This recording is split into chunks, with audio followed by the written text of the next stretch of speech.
She combined these qualities with warmth, humor, and an unerring ability always to see the best in people. The document was already prepared. The names had been selected, the recommendations polished, and the palace machinery was quietly moving toward approval. Then King Charles picked up his pen and stopped everything. With a single handwritten instruction, he blocked Queen Camilla from securing royal honors for the aides who had stood closest to her for years. It was not merely an administrative correction. Inside the palace, it was understood as a deeply personal rejection, delivered in the language of royal power. Before we go deeper into what this really means for the royal family, make sure to subscribe so you don't miss a single update. Charles crossed out the names of Camilla's closest aides and ordered that no recommendation from her office could proceed without his written approval.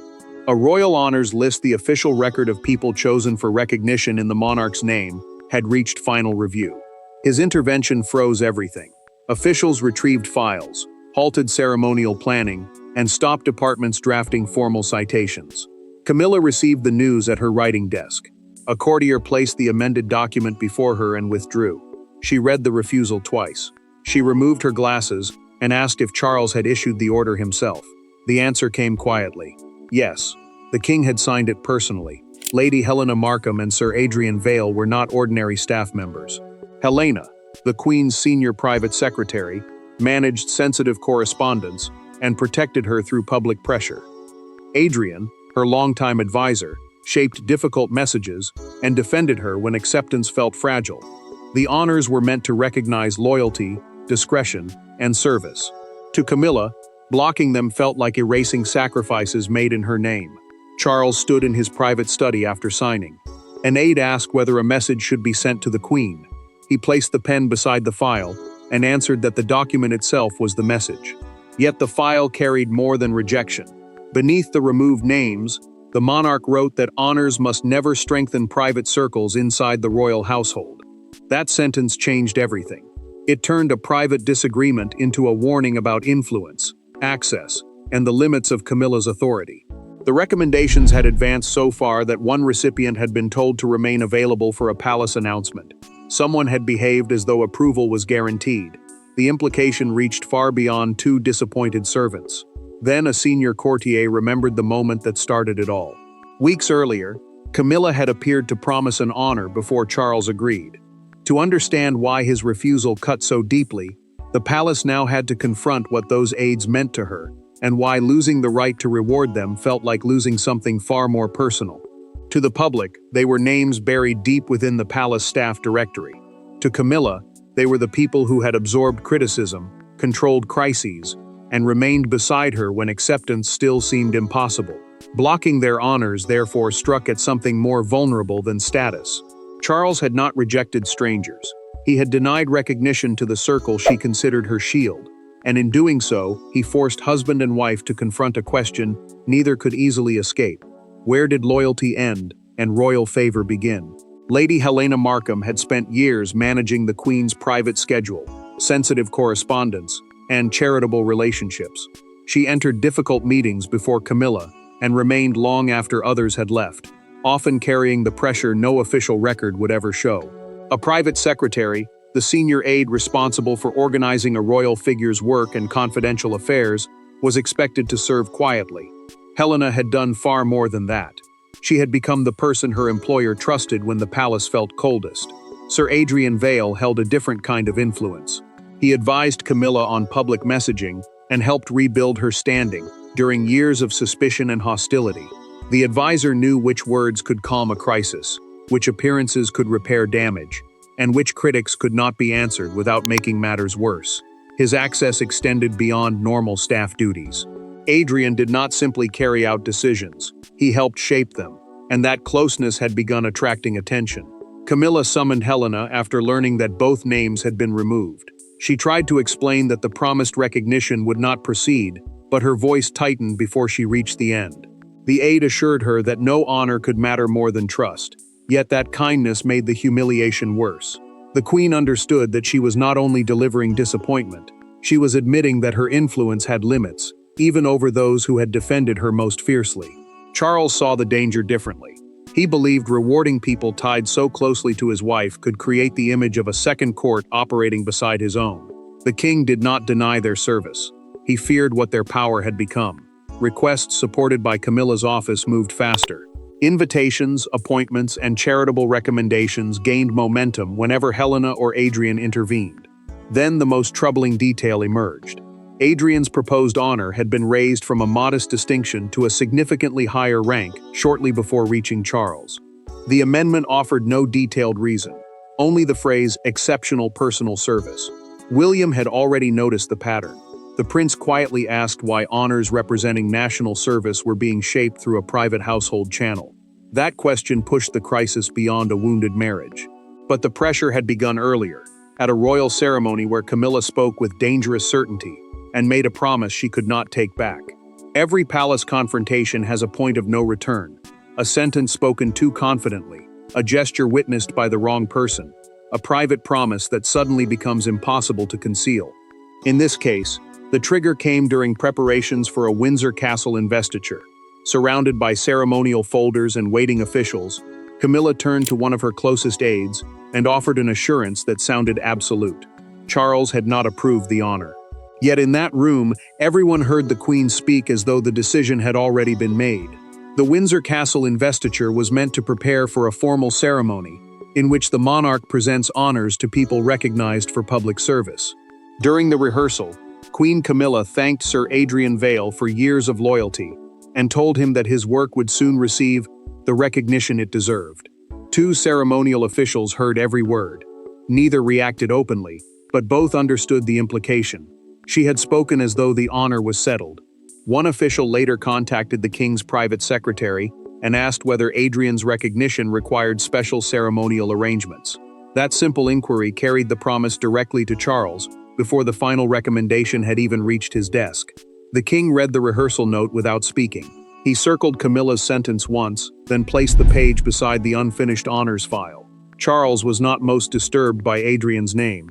He was disturbed by the certainty behind the promise. The monarch believed his approval had been treated as a formality, something expected rather than requested. To him, that was no small breach. It suggested that decisions made in the crown's name could be shaped before the sovereign had even been consulted. Camilla defended herself when Charles questioned her privately. She insisted she had offered gratitude, not a formal guarantee. The Queen argued that Adrian had endured years of pressure while protecting both her reputation and the wider royal household. He replied that words spoken by a monarch's wife during an official royal rehearsal could never be dismissed as casual encouragement. Her position gave every sentence weight. Then the examination uncovered something even more troubling. Lady Helena Markham had been added to the same honors package only days after the Windsor incident. Her citation praised service directly to Camilla rather than duty to the crown, making the list appear less like national recognition and more like repayment to a private circle. William sharpened the danger in a confidential memorandum, a private written warning sent for restricted palace review. The prince cautioned that royal honors must never appear to reward personal allegiance. He did not accuse Camilla of corruption, but his words made clear that public trust was at risk. Charles finished reading, closed the file, and ordered his staff to clear the following evening. He wanted Camilla alone. No aides, no advisors, no one to soften what he intended to say. The list had begun as gratitude, but behind that closed door, it would become a brutal test of trust between the king and queen. There were no courtiers to interrupt them, no advisors to reframe their words, and no ceremonial smiles to conceal what had been building. Charles placed the honors file on the table between them and asked Camilla one direct question. Had she promised recognition before receiving his consent? Her answer did not calm him. It confirmed his deepest fear that the honors system had been treated not as a responsibility of the crown, but as a debt she believed the monarchy owed her loyal circle. Charles slid the Windsor rehearsal note across the table and asked Camilla to read the sentence attributed to her. He wanted to know why two ceremonial officials had left that rehearsal believing Sir Adrian Vale's honor was already settled. An investiture, the formal ceremony in which the monarch presents national honors, depended on strict approval. Yet the king believed that process had been overtaken by a promise made in advance. Camilla read the words once and pushed the page back. She insisted she had made no formal commitment. The queen accused palace officials of turning a private expression of gratitude into something far more serious. Helena and Adrian, she reminded him, had not merely protected her. They had managed crises, absorbed public anger, and defended the royal household when silence was the only safe response. Charles did not raise his voice. That made the accusation more painful. "You had no right to promise them what only the crown can give." The words landed with brutal force. Camilla understood exactly what he meant. He was not simply correcting her judgment. The monarch was accusing her of crossing into sovereign authority, the power reserved for the reigning king to make final decisions in the name of the crown. Camilla stood and demanded to know whether Charles had forgotten the years of hostility they had endured. She asked who had remained beside them when invitations vanished, headlines turned vicious, and public acceptance seemed unreachable. Her aides had paid a price for their loyalty, she argued, while the king had benefited from their silence and discipline. Then Charles opened a second document. Sir Adrian's proposed distinction had been raised to a significantly higher honor shortly before the list reached him. Camilla's anger broke into genuine surprise. She asked who had authorized the change. The answer was already in the paperwork. Lady Helena Markham had forwarded the upgraded citation under the authority of the Queen's office. Whether Camilla had ordered it or not, her household had acted in her name, and that made the breach impossible to dismiss. Charles closed the file and delivered his condition. Every recommendation from Camilla's office would now face an independent review, meaning officials outside her household would examine the process before any honor moved forward. The decision placed Helena directly in the path of a palace investigation. Camilla pushed back her chair and left the file unopened. But beyond that closed door, royal control was already turning against the very people she had tried to protect. Royal power rarely announces itself with shouting. It appears in revised procedures, restricted access, withdrawn signatures, and meetings from which familiar faces are suddenly excluded. By the following morning, Charles's refusal had become more than a marital dispute. Palace officials were ordered to examine how Camilla's recommendations had advanced so far without challenge. At the center of the process stood William, carefully measuring every word, aware that defending the institution could easily be interpreted as an attack on his father's wife. Charles instructed the Lord Chamberlain's office to review every recent nomination originating from Camilla's household. The Lord Chamberlain's office, the department responsible for major royal ceremonies and formal household procedure, would examine each change in rank, every supporting citation, and the full approval route behind the disputed list. Nothing would move forward until officials understood who had altered what and why. William supported the review, but he saw a second danger forming. The prince believed royal honors carried meaning only when the public trusted that they rewarded service rather than private access. He warned Charles that the process had to be firm without looking vindictive. If the inquiry appeared designed to humiliate the queen, the crown could protect its rules while damaging its own credibility. Before entering his father's study, William paused and rehearsed his opening sentence. Once inside, he chose blunt honesty. Protecting Camilla from embarrassment, he said, could not come at the expense of protecting the monarchy. Charles reacted at once. The king asked whether his son believed personal affection had clouded his judgment. William did not retreat. He replied that the problem existed because others already believed affection had shaped the process long before the list reached the sovereign. The answer cut deeper than criticism from any courtier. It suggested that the future king saw weakness where his father believed he had shown restraint. Then the review uncovered something more serious. An earlier draft of the honors list contained handwritten objections from a senior official who questioned the elevated nomination and demanded stronger evidence of national service. Those warnings had vanished from the version placed before Charles. Document tracking revealed that the file had passed through Lady Helena Markham's desk before the annotations disappeared. No record proved that Camilla ordered their removal, and Charles refused to accuse her without evidence. But Helena's position had become almost impossible to defend. The Queen's closest aide now stood between suspicion and formal scrutiny. Charles delivered the choice himself. Helena could step aside temporarily, or she could remain and face official questioning.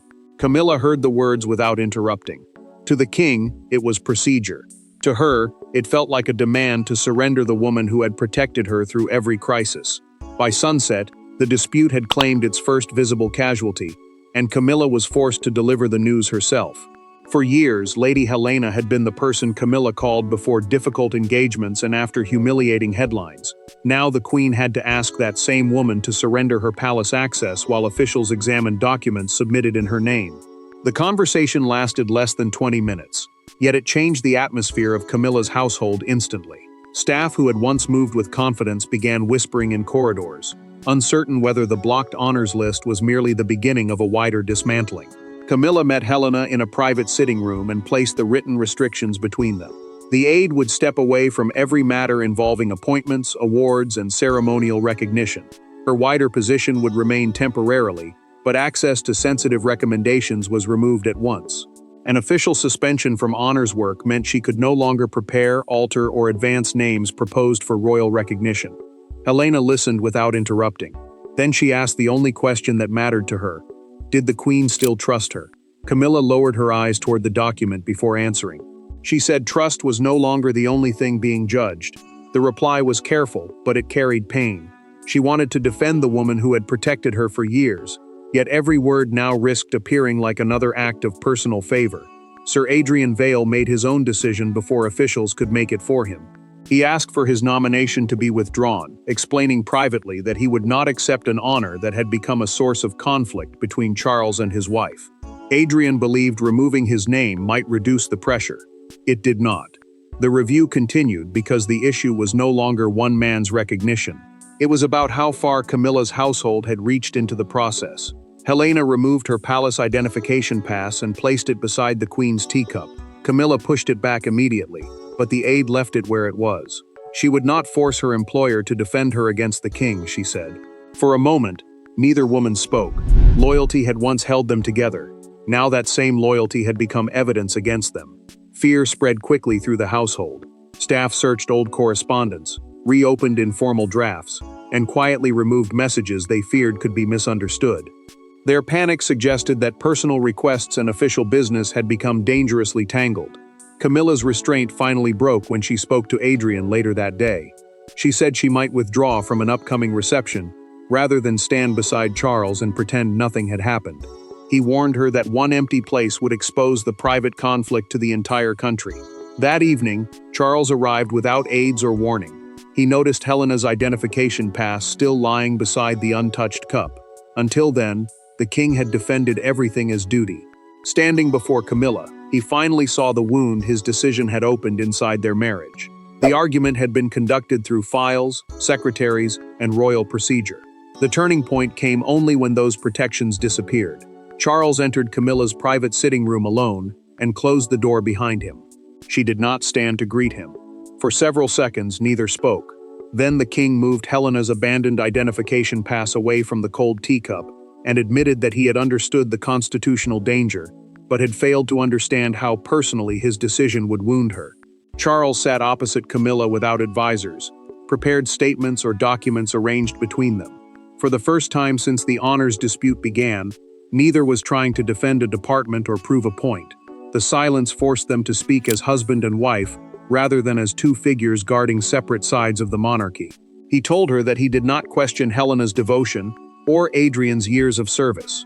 The king understood what both had endured, and how often they had protected the royal household from pressure. But loyalty, he said, could not become entitlement. Proximity to the queen could never guarantee access to the crown's highest recognition.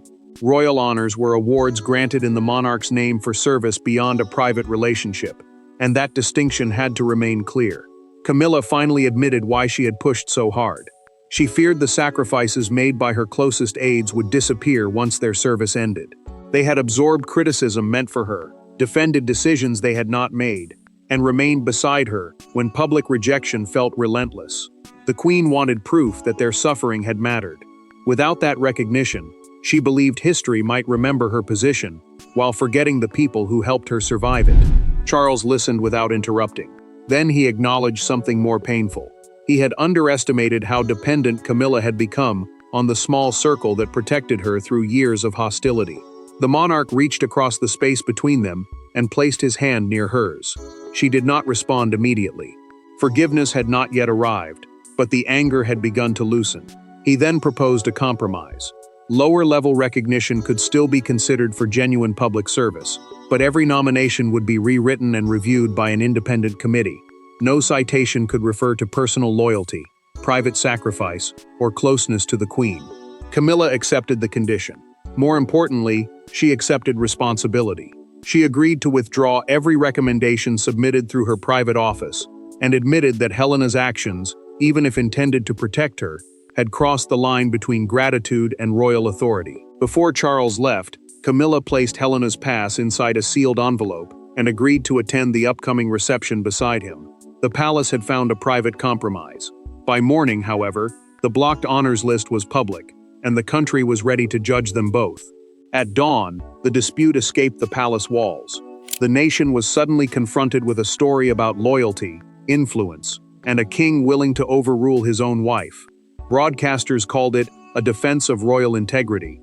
Others described it as the most visible limit ever placed on Camilla's authority. Yet one image captured the public mood more powerfully than any panel debate. Charles and Camilla arriving together, while an entire line of reporters shouted questions about the aides whose honors had disappeared. Morning programs framed the crisis as a struggle between private loyalty and public duty. Commentators focused on Charles's decision to impose direct oversight on recommendations from Camilla's household. Sovereign approval, the monarch's final authority over official royal decisions, had become the center of the debate. Some praised the king for protecting the honors system.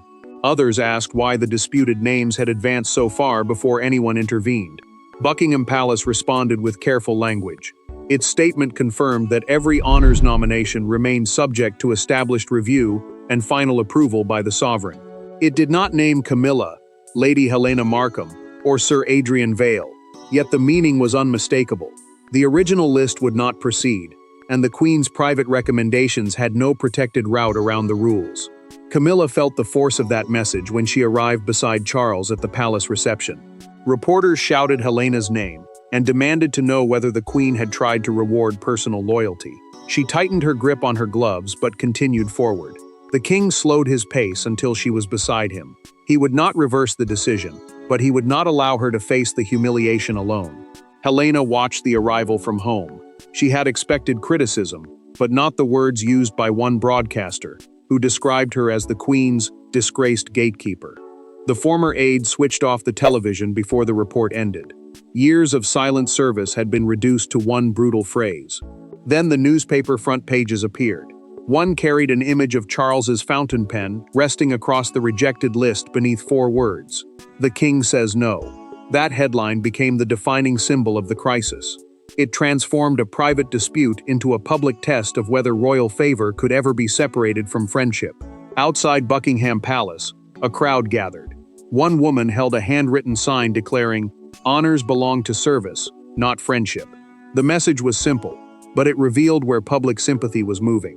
Charles' decision had caused deep private pain, yet it appeared to strengthen confidence in the crown.